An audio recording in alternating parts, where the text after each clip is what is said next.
We're talking about two islands, Big Diomede, which belongs to Russia, and Little Diomede, which belongs to the United States. These are tiny remnants of the ancient land bridge known as Beringia, which connected Eurasia and North America more than 10,000 years ago.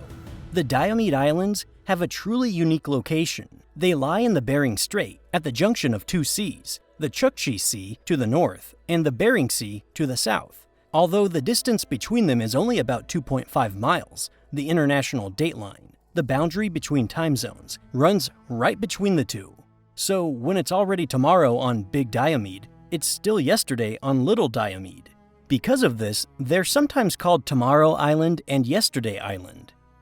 When Bering discovered the islands, Little Diomede already had a settlement, inhabited for about 3,000 years. There was a long-standing native Inuit village. Today, the settlement has around 77 residents who engage in bone carving and whaling. Interestingly, until the mid-20th century, residents freely traveled between the islands on ice or by boat. But after 1948, the border was closed. The USSR evacuated the inhabitants from Big Diomede, established a military base there, and any unauthorized crossings were deemed illegal. That's how a few daring and very risky escapes across the strait began to occur. Near the end of the Cold War, there were even some notable incidents, including long-distance swimmer Lynn Cox's symbolic swim in 1987.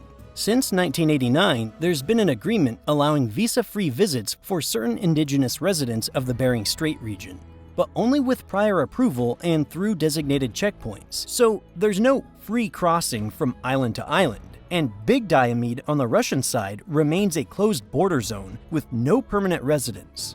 Little Diomede does have inhabitants, but limited infrastructure. No airplanes are flying in. There's no airport. Hardly any ships come either. Moreover, there are no roads on the island. Not pedestrian, not vehicle, not even proper trails except for a few abandoned paths in the cliffs. Within the village, locals move around on wooden walkways. But there's still a connection to the outside world. Where a plane can't land, a helicopter can. It arrives weekly, mostly carrying mail, weather permitting of course, and in the northern seas, the weather doesn't always cooperate.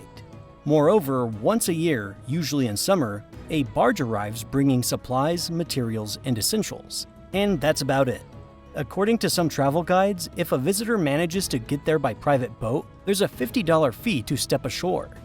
Perhaps it's the settlement's modest way of replenishing its budget.